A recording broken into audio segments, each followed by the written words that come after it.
Welcome to the Global Sourcing Seminars program. Welcome back to anyone who joined us earlier today. I would now like to introduce Nicholas Huxley. With 4 decades at the forefront of fashion education, heading up one of Australia's most high-profile fashion schools, the Fashion Design Studio, Nicholas has played a critical role in shaping Australia's design talent pipeline and influencing industry practice. An award-winning designer and illustrator and a 2019 inductee into the Design Institute of Australia Hall of Fame. His former students include some of this country's best-known fashion names, from Nikki Zimmerman to Dion Lee, Akira Isagawa, Alex Perry, and many others.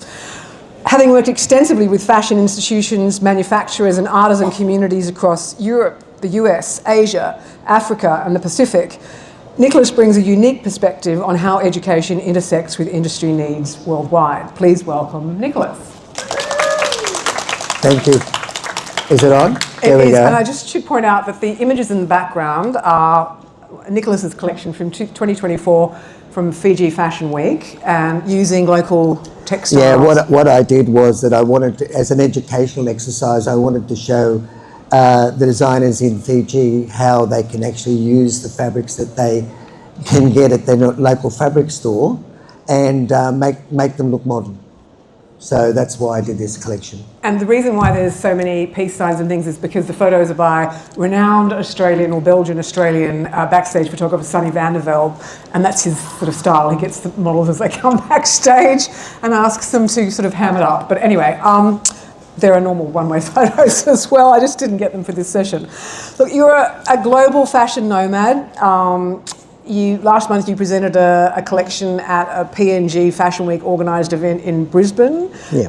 And you actually were previously in 2024, you were at PNG Fashion Week mentoring the designers. Yeah. But you were actually born in PNG in Lae and spent the first 10 years of your life there. What was it like sort of going back to your roots and also mentoring the design community there? Look, you know, I had not been back to Lae, to PNG, since I was 10. So it was like 60 years later that I went back. And I think having a little bit of going in and out of Fiji made me feel a lot more involved in how it was. And so it was pretty amazing, actually. It was amazing to set foot on PNG soil after that time.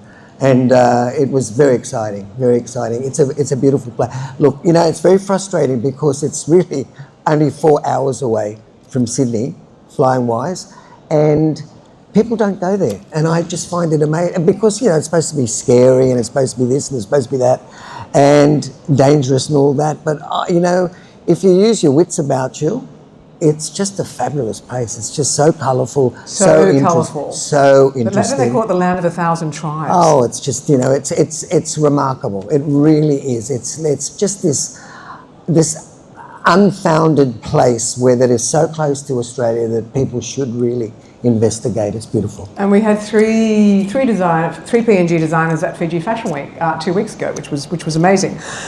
After school, you did a 3-year course at the precursor of the Fashion Design Studio, the Dress Design Studio, at what was then called, and then you worked in design and illustration, in design for companies including Q, and illustration with various magazines. You returned to what is today called TAFE New South Wales, Ultimo as a teacher in 1976, eventually being elevated to head of school position in 1990. What was the initial transition to teaching like, and why did you decide that was your bigger calling? You know what? I have been very, very blessed in the fact that things have just happened to me, right? I've never gone out to actually look for something, right? So what happened was, I remember when I was doing my HSC, I had a wonderful art teacher named Brian Teal. And he said to me, what do you want to do when you leave? And I was like, you know, I want to work maybe in film, acting, costume designing, something like that. And then he said, well, I know there's only one school in Sydney called the Dress Design Studio. And so he knew Ross Day, who was head of the school in those days, and he made an appointment for me to go and see Ross. And that's how actually I started. And I did 3 years. I did the 1 year part-time and I was working in the industry as a cutter, assistant cutter, which was one of the most amazing things that you could ever want for when you're deciding that the fashion industry is what is going to be your career. Because I work with these cutters. I learn all about how a factory works, from choosing buttons, dyeing buttons, you know, watching a pattern makers, watching the grader. You know, it was just fantastic. And I was doing all that. So by the time I actually started full time, I knew so much about what we used to call the rag trade, which was really, really fantastic, fun times.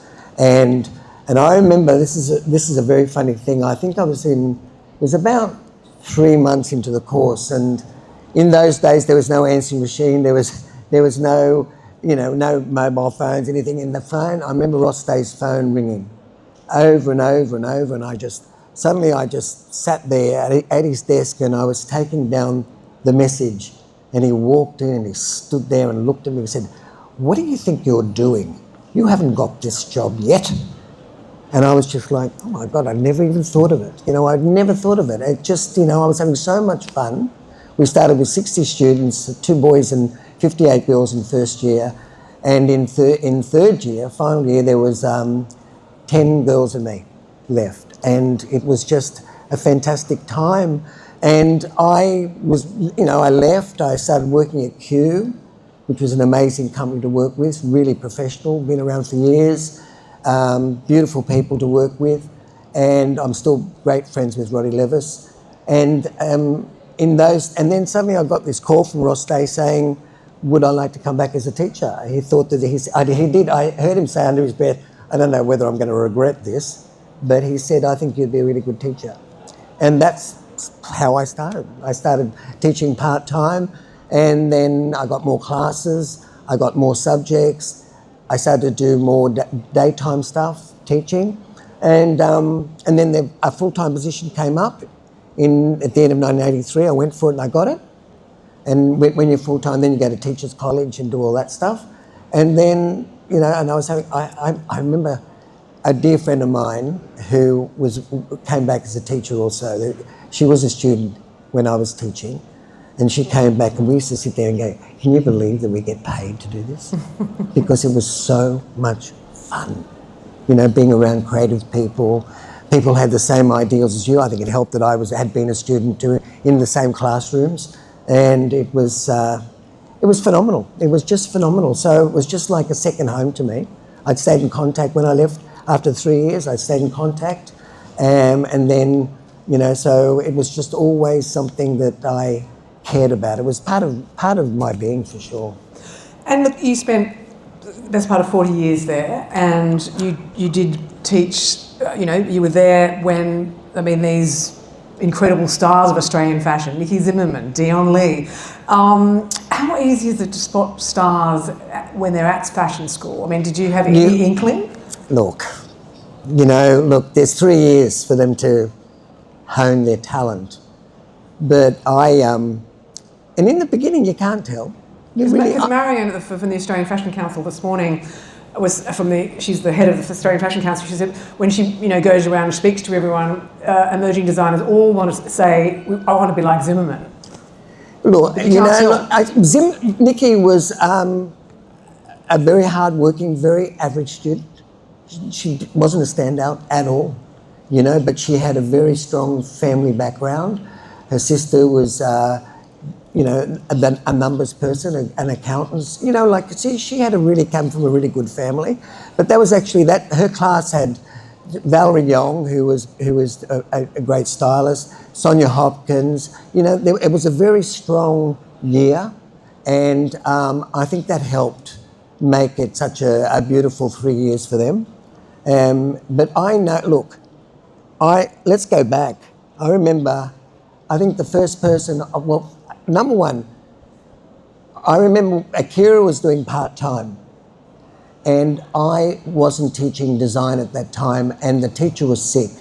I got a phone call saying, could you sit in for the class tonight? And basically they're presenting a collection.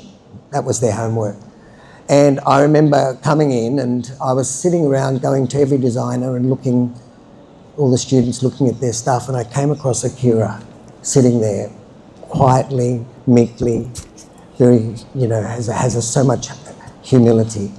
and I saw this collection that was all based on kimonos and his beautiful textiles from Japan, and it was extraordinary. I mean, you know, I'd been teaching for a while, lots of different classes, but this was just extraordinary, and I just thought, where did this come from? It was so beautiful. Basically, I couldn't get it out of my mind, and I had to let Simon Locke know, right? I said to Simon, I have found someone who is unbelievable. Simon Locke, the founder of Australian Fashion Week, for anyone unfamiliar with him. And so I said, you've got to see him. But anybody that would listen to me, I would talk to them about Akira and how exceptional he was. And so that was sort of the beginning of his career. And I remember Dion Lee. Yes, you told me when I did the story on Dion for Harper's Bazaar, and we did an interview, and you mentioned that you'd spotted him on the floor one day. Well, this is the one I'm talking about. Not passed out on the floor. Just this was together a garment. This was just about the way that certain people do certain things as a student. Like, I remember Dion did the 3 years. First year, Dylon was a competition, dyeing fabrics to a theme, right? He opened the Dylon section with that. That was the opening of the whole parade.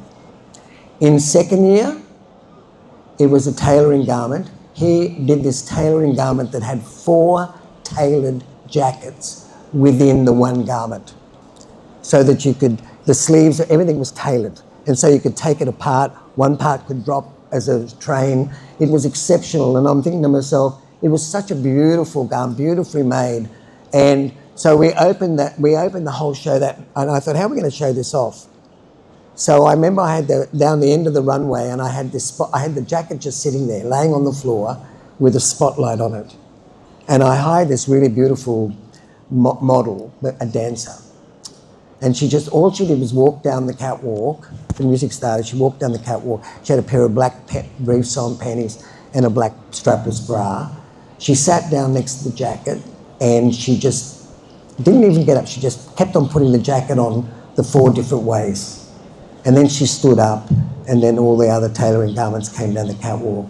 And in third year, Dion's collection closed the whole show, right? And I remember in first year, and it was this tailored garment, because I walked out of my office, I walked down the corridor, went out into the big entrance foyer where all the classrooms came off, and he was there working his patterns on the floor, but looking at them like a floor plan. How this would go into this and how that would connect to this. It was extraordinary. And I'm like, what are you doing? And he's saying, well, I'm trying to work out that if that sleeve went into there and that sleeve did it was just, exceptional, very, very. So you can spot them. It's rare from the beginning. It is really rare. Sometimes 3 years, it takes 3 years. Or the person that you think is fantastic in first year is pretty ordinary by the end of third year. Why do you think it's taken until now for Australia to produce these kind of global fashion superstars? Okay. Let's talk about Nikki Zimmerman. Right. The reason Nikki Zimmerman has done so well, the label, is because she does not copy trend, right? And I always think back that Nikki has almost worked on a theme, like we used to give them as students. We'd give them a theme, and then they'd have to design around a theme, right? And I think that that's exactly what she does. Still to this day, I think she finds a theme, she creates a beautiful theme, and then works around it. And no one's been doing it. I can see films where I can see her clothes in it, right? And that's the difference. And I always think to myself, when you go back to the 80s in the fashion industry, where everyone had such a signature, there was such a wonderful... And there was a hell of a lot of copying. A wonderful variety, though, yeah. Right? Just going down Oxford Street for a start, every shop had something different, right? And I thought, this is why the fashion industry is so great, because there's such a choice. And so when I think now about being global, I think designers are actually the good ones, are believing in themselves and not so into copying trends and copying what other people are doing. And I think that is so special. And it's, you know, the thing about it is, it should always happen.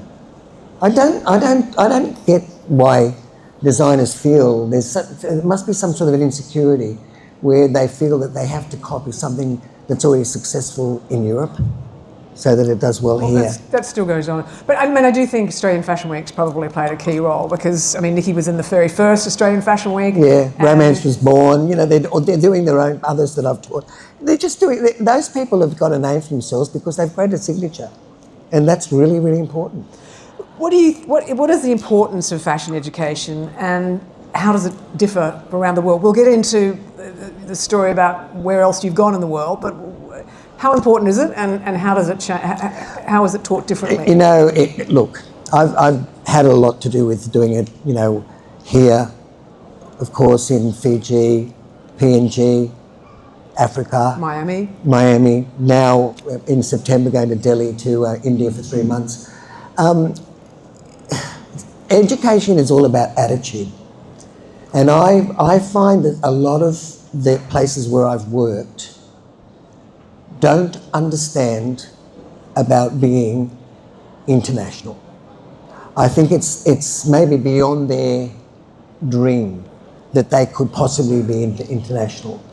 And, you know, and I remember when I've been teaching to the guys in Fiji, I'd say to them, you know, this is a platform.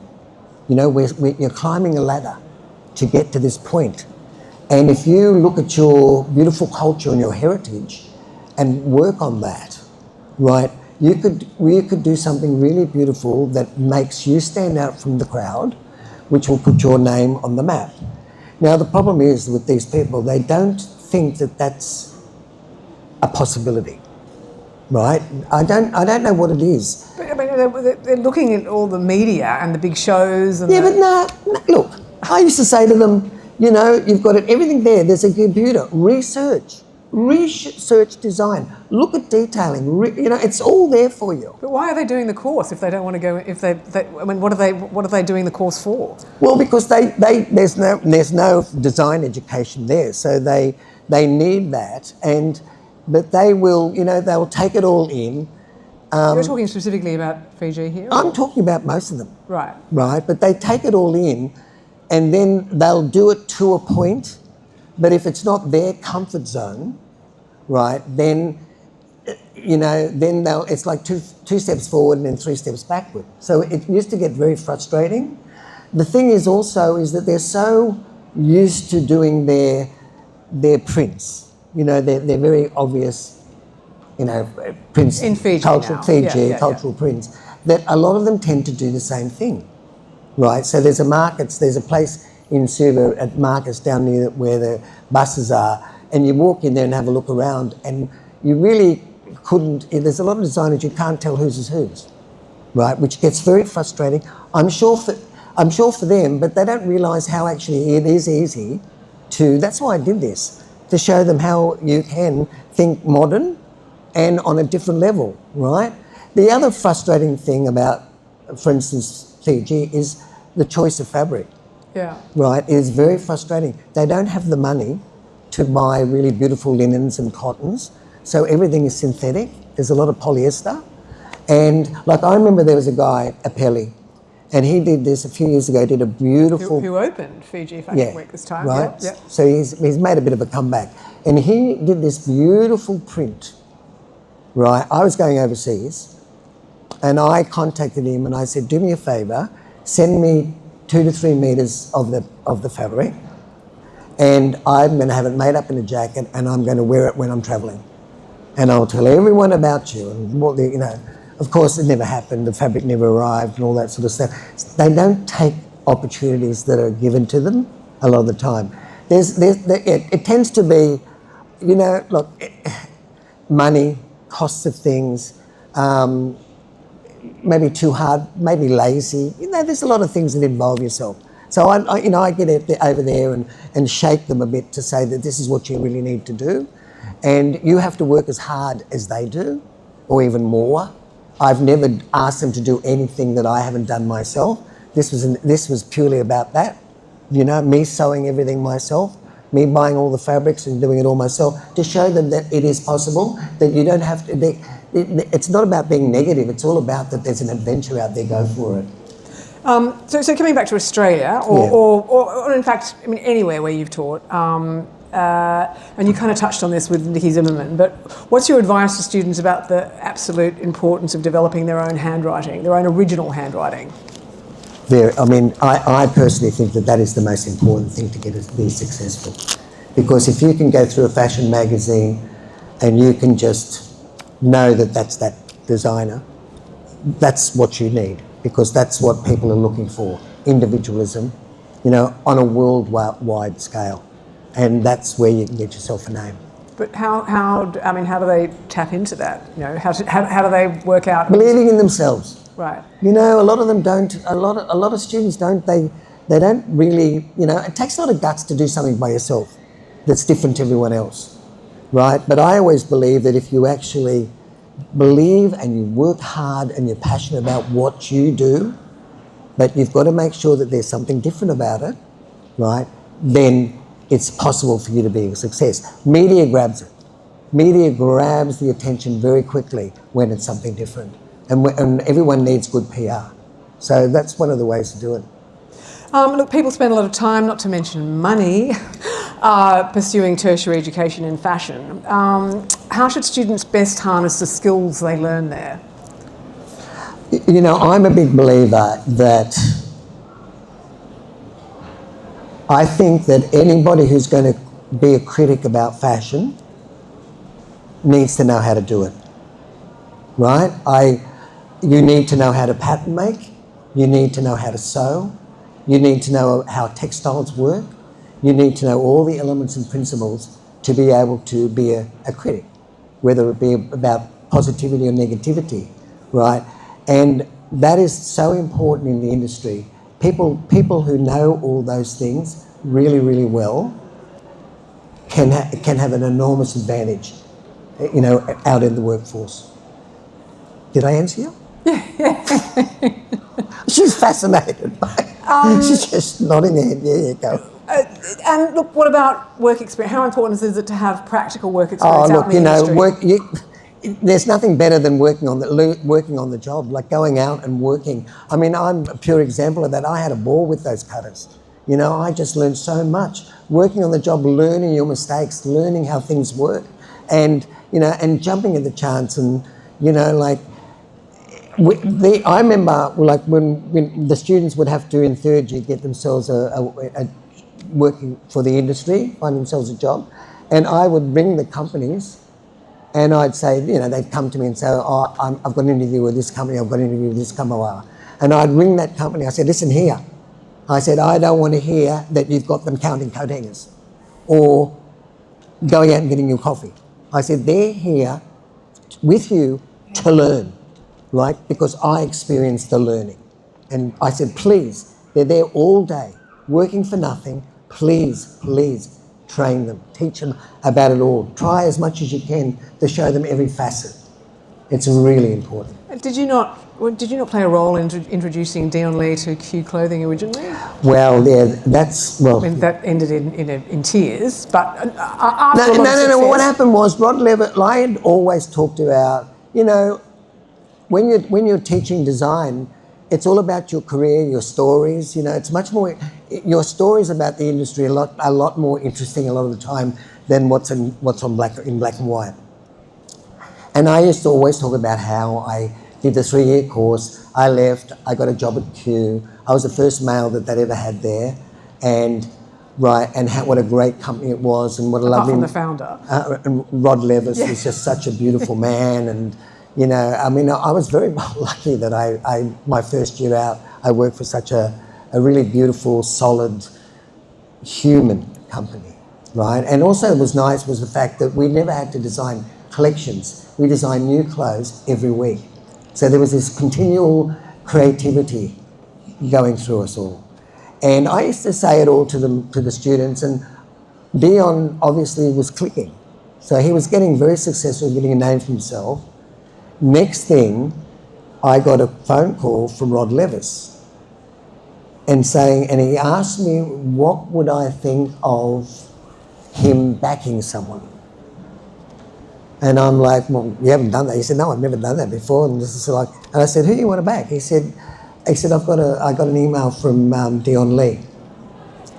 And I said, well, Rod, you know what? You couldn't back a better person in those days. You couldn't, because he was such a hard worker, talented, different individual. And Rod said, yeah, I'm seriously thinking about it. And so what happened was that he backed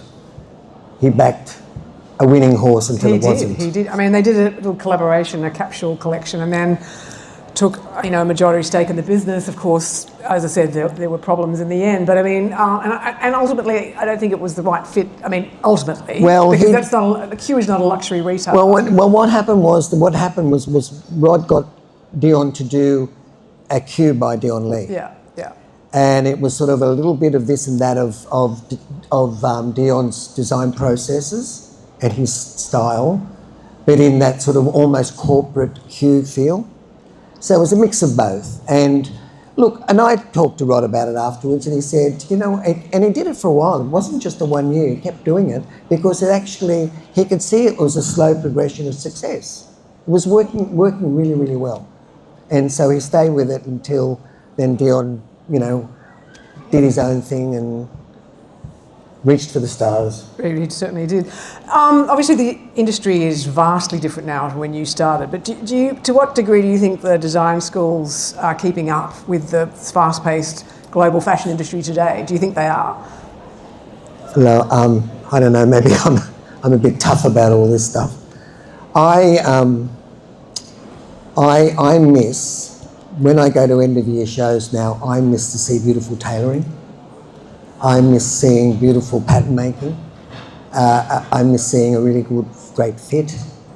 I'm sick of raw edges, and to me it's like a Christmas tree. Everything's there, but there's no strength and substance to it. It's all a little bit about smoke and mirrors, and that comes with the styling also. I'm a bit old-fashioned when it comes to all that, because as I said before, I believe you have to know every facet to make it a success. So I think that when I look back at when I was there and see the beautiful tailoring of Dion and the designers in those days, and then see what they do now, right, that stuff has become so unwearable. I just find it very frustrating, because I think to myself, they are not thinking about the fashion industry, the commercial viability. They're just thinking about having fun, and good on them.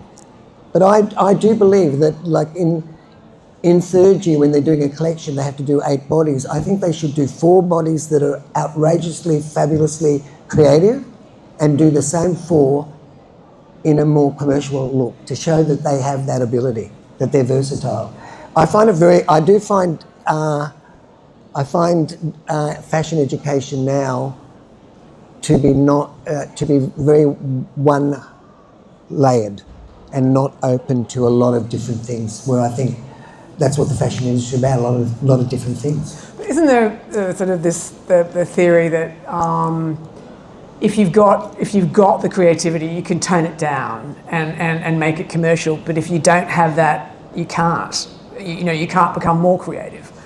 Yeah, I mean that's true. I mean, it's very hard to be.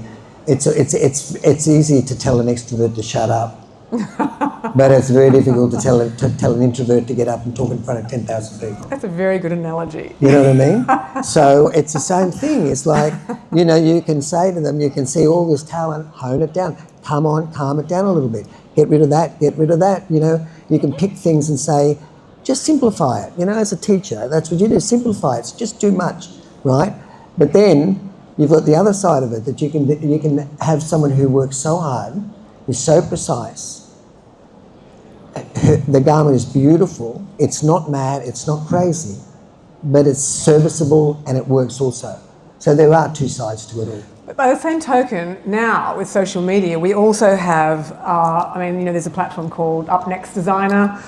He's like a talent scout. He looks for, hot new talent, and he's teaming up, emerging designers, students with celebrity stylists, and you'll see, you'll have a Cardi B who does want to wear something outrageous on the red carpet, because, it's like the Hunger Games for celebrities about the most outrageous outfits. So there is that aspect too. Oh yeah, I mean, look, you know, that's all celebrity and that's media attention, you know, and also I don't think a lot of these people actually dress to make their bodies look better, right? So No, I they're think dressing for the for the attention for the attention and the you know. hits And and the likes I am very and the very virality. I'm very much about the fact that look in the mirror before you leave your home of the day, because that's what everyone else is going to see. But if it goes viral, then You know, from their and it's fun. perspective- You know, I just think a lot of, you know, when I think of the Grammys and I think a lot of these award shows now, I do a lot of red carpet. I get paid to do it now, red carpet critiques, and I just think, wow, you know, I think that the stylists are ripping them off. I look at a lot of the garments and think, how did you possibly choose that, right? And it just shows. It's like they might be celebrities, but that doesn't mean they've got taste. No, but You know. you kind of touched on this a bit. But what would you like to see less of in fashion education? Say that again. You sort of touched on this a bit, but what would you like to see less of in fashion education? Raw edges. Distressed Oh, tailoring. I'm so sick of it. It's Right. lazy. Well, the Belgians made a... Yeah, I don't care. It's And the bloody. Japanese. It is lazy. Right, But the Japanese will do it, but there's a beautiful make to it, right. right? And then that's fine. So it's almost like putting a beautiful painting in a beautiful frame. It all works as a package. But when you see stuff that is badly made, badly fitted, raw, rough edging, and just ugly, then you know it's to me that's a loss, big time loss. And what would you like to see more of in fashion education? Well, you know, once upon a time you'd have said about marketing and you'd have said about the business side of it. That's all very important now. That's all been embedded into the course. In Australia, I think one of the most important things, and I have said it, this is after I left, but I said that you have to do it as a subject, the history of Australian fashion. You know, if I went into a classroom now and asked about Trent Nathan, Peter Morrissey, Leona Edmonston, Norma Tallow? not anybody, any of them, they wouldn't have a clue who they are. And I think, hold on a minute, this is the industry that you're going into, right? Stylists, young stylists don't know. PR people don't know who they But the are. problem is those brands haven't survived. Huh? Those brands haven't survived. Oh, but they did for a long time. Right. They're the strength of the industry. But I just think, you know, you really need to know about the industry that you're going into. You need to learn about it, because actually that's a fabulous industry if they have the knowledge about it all. And I just think these days the youth are so much more into themselves and into what's happening now and then in media attention and all of that stuff, that they're not thinking about how did the industry get to this point? What was the history? How did it all start? How did you have all those amazing names that lasted for so long? You know, and you know the Weeses and Jag and all this. You know, just pretty wild that it's all. Now, I mean, if I turned around to Peter Morrissey now and said, honey, no one knows who you are, it'd be devastating. Who knows Morrissey Edmonston? How many hands? The most incredible brand. That Yeah, but those two are over Peter 40. Morrissey and Leona Edmonston now. They're over 40. But at the time, it was revolutionary. Those little young ones had no idea then, those two. Look. Right. Well, and they were incredible at marketing. Yeah. Look, now, to get into your vast international experience, you were a founding member of IFTI in New Delhi in 1998. Now, that stands for the International Foundation of Fashion and Technology Institutes, alongside 6 other international fashion schools, which later included the London College of Fashion and New York's Fashion Institute of Technology. Do you want to know how that happened? Yeah, sure. Okay, so what happened was we'd always have these educational people visiting Sydney, and then they'd want to come over to the school and I would be showing them around. And I had this Indian group come over one day to East Sydney Tech, and I had no idea what they were there for, right? But I was showing them around, showing in the room, showing artwork, showing garments, blah, blah, blah, blah. And then I got a lovely email saying that we're travelling the world looking for schools, design and technology schools, that we want to be involved in doing this international concern where every year a school will host, and then everyone goes to that school with a theme and takes part Like in a it. Davos for fashion colleges. And I'm like, wow, you know, and so they invited, there were 6 schools. So I was one of the first schools to go over to Delhi to sit there about it. In those days, they wanted to charge $5,000 as an entry, like to be part of it. I'm like, well, we might as well just go home now. I said, don't be so silly. I said, these schools aren't going to pay that much money for something that's unknown, right? And so we worked out a price, I think it was about $1,500 or something to start.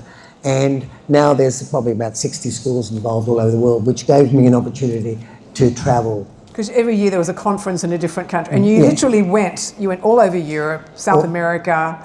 Yeah. All over Asia. And what was that like? And what was that information exchange like with all those other schools? Well, you know, I'd sit there sometimes and think somebody would get up and talk. I'm like, hold on a minute. This person's not from the faculty of design. They were just managers. Oh. So they'd send the manager over like a businessman. And I used to think, what? This is not helping this, because this is all about creativity and how a design school works and all this. So I used to get very frustrated, right? That's what they were doing, these, you know, being part of it. But then on the other hand, it was just so fabulous because you got to talk to people from all over the world, and you start to talk about how they teach and, you know, and how the students are and what their classrooms are like, the environment. You know, it was fantastic. I would never have swapped it. It was wonderful. And it's still going. It's still going. And I'm not there anymore. Do you know that there were 6 schools in 1998? Yeah. I'm the only one still alive. Oh. I mean, Of the people, of the 6 ones. people, those people who came over. Right, right. Scary, isn't it? Then in 2015, after being approached by Miami-Dade College, you took long service leave and you went over there to set up the Miami Fashion Institute. I got poached. Again, showing someone around the school, and I remember that was in August, and I was showing them around, and then they left, and the guy, the head, the president, gave me his card and said, keep in contact with me, right? And then I heard that they'd been in England already looking for someone.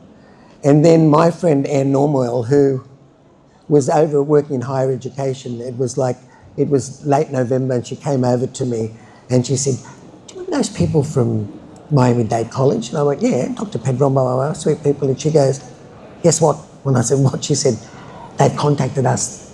They want you to come over and set up the Miami Fashion Institute. And she went, you? And I'm like, wow. And she said, are you going? I said, absolutely. And it was fantastic. I was taken over there. They showed me, it was the gym, right? State-of-the-art gym, the room, massive. And they said, make this the Miami Fashion Institute. They didn't have a fashion school at that time. No, but he'd been given $3 million, a grant by some wealthy woman over there. And he thought, it used to have a fashion school years and years ago, and they thought, hold on a minute, it's all coming back. Cuba had opened up, all the machinists were coming back, blah, blah, blah, blah. And they said, well, that's why I'm going to put my money into a fashion school. So it was a fantastic job. So what was that experience like, and what was it like? How did fashion education differ in America, although you wrote the curriculum? Well, look, I looked at the curriculum, and then, look, the thing about it is when you're a stranger and you come in from another country, they don't like you invading their territory. But they invited us. Yeah, the president invited. Right. But then I had to deal with all these different people. Right. Like even the people who were creating posters. When I'd see the first image, I went there. I said, listen, this is not a bank. This is a fashion school. I said, you've got to make this creative. And so I went out and I did draped this dress, and we went all over Miami photographing it, and that became the poster. You know, and they'd get the shits, but then I'd say, he's brought me over here to do this. I'm not here to hurt you or anything, but this is my job. I've got to create this school from nothing. And what I found was very interesting is there was the Dean of Academics, who was not creative at all, right? Fabulous lady. And so she would call me over and she said, we were looking for staff. And she said, I've got all these applications coming. She said, I want you to go through them with me. So I'd go over, and I'd be looking at them all. And what I found interesting was all they would do is hire people from the degree they had. From where? The degree Right. they had. Right. Right? And I went, no, that's not happening. I said, I want to see what they can do. I said, I want to see what they can do in a classroom, in front of students. I don't care about black and white. I said, you can combat, you can get that bullshit. I don't want to know about it. So she was like, oh, okay. And then I remember we were doing all these interviews, and in Miami, you'd come across someone and you'd go, oh, she's illegal. It was common. People crossing the border and all this sort of stuff. So we were sort of dealing with all that too, and it was so funny. And then I found this girl, and we called her in, and she said, well, she hasn't got a degree. And she'd been to Central St. Martin's. And she said, she's never taught. I said, bring her in. I said, I love this work. She brought her in, and we were sitting there, and there was Diana and me, and Ingrid came in. And, you know, we'd been scraping the bottom of the barrel, trying to find the right people, because it was all very C grade. People were getting jobs that didn't deserve it. Not with us, but where I saw that where they'd worked.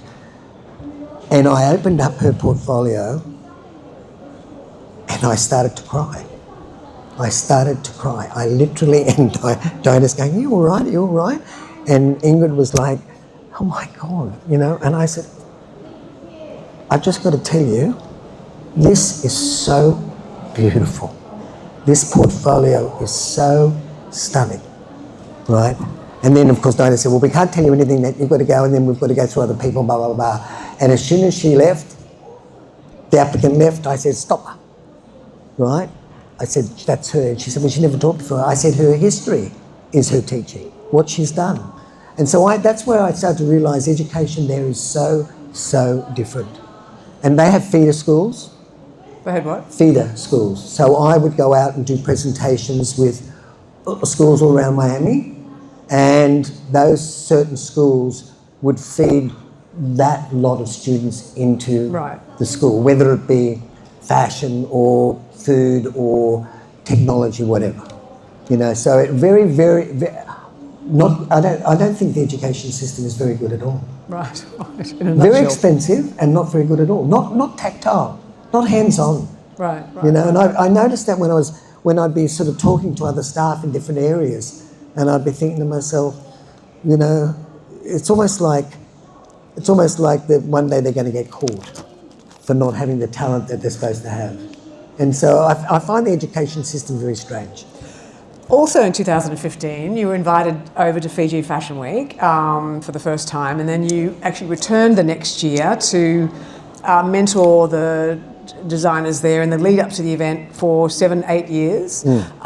What was that experience like, working with the emerging Fijian industry, and did you spot any stars over there? You know, when after I left college and I got that opportunity. By Ellen Whippy Knight, I should mention, who is in the audience, Ellen, the founder of Fiji Fashion Week. So what happened was I'd go, it was almost like getting people completely new and fresh, you know, not jaded.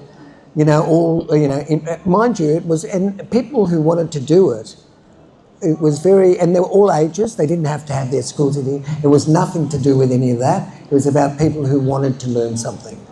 And so it was for me, going into that environment was very exciting. So we'd have all ages and we'd have all sizes, and, you know, and very sweet people who just wanted to learn and be interested in seeing what they could do with this new adventure. And that to me was I loved it. That's why I kept on returning, because it was the students were so interested and so willing to get on the adventure with me. And I mean, there is so much talent there. I mean, I myself have actually been 5 times. You did spot a star, Lysiasa. Tell us about the story about Lysiasa. Well, I remember Lai was one of the students, and he was very, very, you know, doing his own thing, very talented, you know, hardworking, interesting, right? And it was almost like he needed to be at a good design school, right? And then Ellen organised for him to go to fashion design studio. With the Fiji Fashion Foundation, which was a Yeah. fundraiser to, And which was fantastic. And it was really like, he was so good, but he was, I mean, look, there's a post I used to say was Fiji time, take your time. Because everything was they just take their time, very relaxed about things. And Lai was very relaxed about a lot of things, right? Timing and all that, but he had so much talent. And I remember because I remember that the year, his final year, and I'd seen the work he had done and I saw the talent and I saw his collection. It was through COVID, so I'd be sneaking over and helping him get it together because his teachers wouldn't see him, right? So he had no guidance, so I would go over and he was using a workspace of a house next door and, you know, we'd be working on prints and working on this and that and getting it all together. And then word got back that I had been helping him, to some of the teachers. And what really upset me was the fact that when they picked 15 collections for the show that they were putting on for the rag trade, the media, he wasn't picked, which really, really angered me because I thought to myself, this is about a media attention. This is about the rag trade seeing the abilities that these students can do, right? So you're talking about the fashion design studio? Yeah. Yeah. Sorry. And he wasn't picked on the trade night. And I got really, really angry because I thought this is where the mindset is different now. I used to pick talent, right? They might have been lazy, they might have been whatever. But if they were fantastic talent and the product was there, that's what the world should see. Right? Because we're all different in the way we work. And when that happened to Lai, it sort of made me feel very empty about the fashion design studio. But he got a great job after Well, graduating. he's now in Dubai. But he got a great job with Nicky Zimmerman, yes. right? Yeah, well, I mean, he was one of those people who was doing a lot of handwork and beautiful, you know. Nicky's got about 40 of our ex-students there as staff. And, you know, he got a great job and, you know, and loved it and gorgeous bunch of posse of girls worked around him and he was loving it. And then his craziness with the visa when it was all over the place, he went back to Fiji, you know, and he was just hanging around doing bits, making clothes for people, blah, blah, blah. And then recently I talked to him and he's moved to Dubai, and he's loving it. with the job? Yeah, with a job. Where's he working in Dubai? I have no idea. Right. Amazing. Look, we need to actually move quickly because, but just want to talk about the amazing experience you had in Africa. In 2018, you actually left Tape February the 8th. Right, okay, you remember that day? Yeah, I do. Did a lot of travelling, and then you were invited by the Maasai Intellectual Property Initiative, which I had an opportunity to go to Africa to work with the Maasai through the Maasai Initiative, and I grabbed it. I grabbed the opportunity, absolutely. And I was met at the Nairobi airport by a chief, all dressed in all his regalia and all that sort of stuff. It was amazing.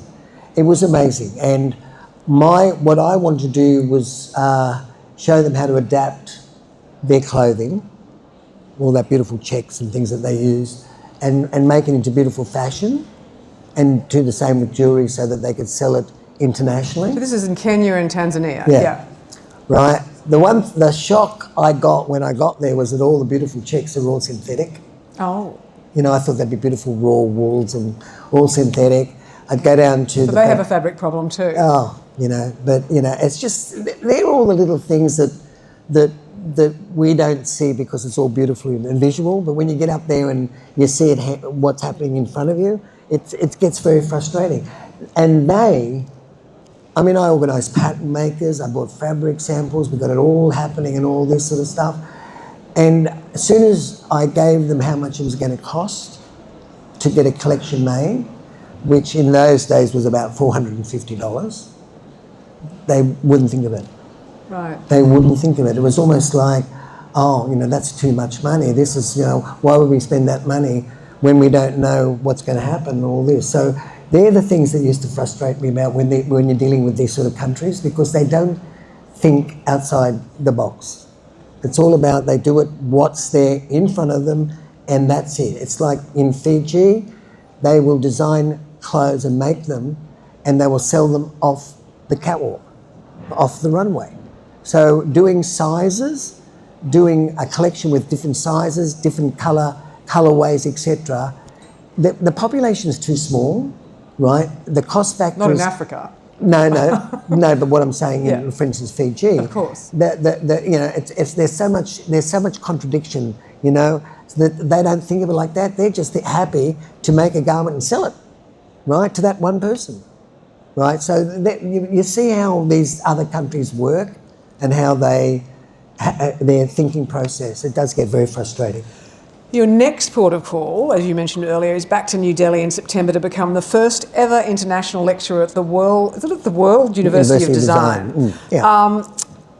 Tell us more about that role and what you're expecting to do. Well, look, it's very funny because one of the guys that I met on one of the early conferences at IFTI was a wonderful man named Sanjay Gupta.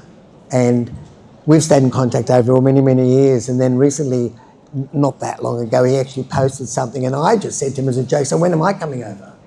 And next thing, I got this really involved, beautiful email saying that we've been thinking about this for a while and now the time's to do it. So we want you to come over. You'll be the first international guest lecturer we've ever had. And so we have to work out timing. So I'm going for 3 months to start. And it's going to be very exciting. They're just going to slot me in to help them do this and do that. Like, I want to go out and buy old, beautiful saris and make them, recreate them into beautiful gowns and make it all look modern. I remember one year I went to Indian Fashion Week, and I couldn't believe it was all very Indian, right? Nothing modern, nothing new. Simon was with me, Simon Locke. And there was nothing modern, these beautiful fabrics, all this beading, and also a lot of synthetics, right? But they just didn't know how to take this beautiful culture and make it international. And that's, I'm going to help. They're very excited about that. Fascinating. Well, a round of applause for that amazing... Is it done? It is. Because oh, my God.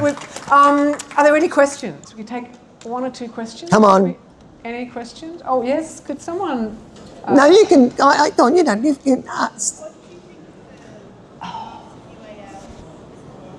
Oh, no, I'm going to say what you say. I'll take it down. Sorry. Excuse me. Sorry. There you go. What did you think of the last UAL London Fashion Week? Sorry. I probably didn't look at it. Listen, I'm much more of a film person than I'm a fashion person. I think that's why I've been successful. I don't take fashion that seriously. If I see, you know what, you're online and you see a Versace show, I'll get to about 3 minutes. Take it off. Enough. I'm not that involved in it all. Listen, I was blessed. I was in a classroom full of talent, creative talent for 40 years. People doing their own thing and being absolutely wonderful at it. Right? So when I go to Fashion Week where it's all very commercial and to me very blah and boring, it doesn't really interest me. So sorry. Oh, this is the new students' work. That's what I was... Say that again? It was the students' work. I wondered if you'd seen it and what your comments were. And if it didn't come across my Facebook page, I didn't see it. I don't go searching for anything like that. Come on, you can do better. Any other questions? Because we will really need to wrap up. Yeah, look at this. Okay, lucky last. New Zealander, look. I'm actually from Samoa. Oh, Samoa. I'm estimated in what I'm seeing on the channel. I'm in my 60s now, just picking up from, I used to sew for my children, and now I'm deciding I want to do something different, and here I am at the clothing textile. What advice would you give me in my fashion journey with my story from the islands? You know what? What I've been telling the kids in Papua New Guinea too, in Port Moresby. Look at your culture. Okay. Look at your beautiful culture, and take everything that you've got from it. Like what's so wonderful about Port Moresby for a start is that all the highlands, all the provinces, they all dress differently. And there's the feathers and the colours and the prints and the textures. Everything is so different, right? Each tribe is so different that's what they should be looking at, right? And using those things and putting those into beautiful garments, modernising them, making them not theatrical.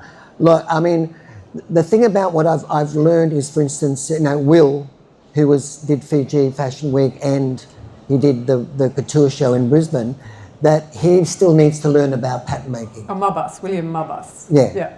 Yeah, he needs to learn more. I want to really train him about good fit and good pattern making. They're the things, it's all very beautiful feathers and beautiful headdresses and all this, but the garment themselves need to be modern, and he needs to be slick about it. He's almost like the Akira of P&G, right? And he needs proper training so that it looks a lot like the garment stands by itself, not the decoration. He told me that, because he was at Fiji Fashion Week 2 weeks ago, he told me that he has been making clothes since he was 8 years old, and he's completely self-taught. So, yeah, self-taught. Yeah. This is why I do this, because I know that they actually need it.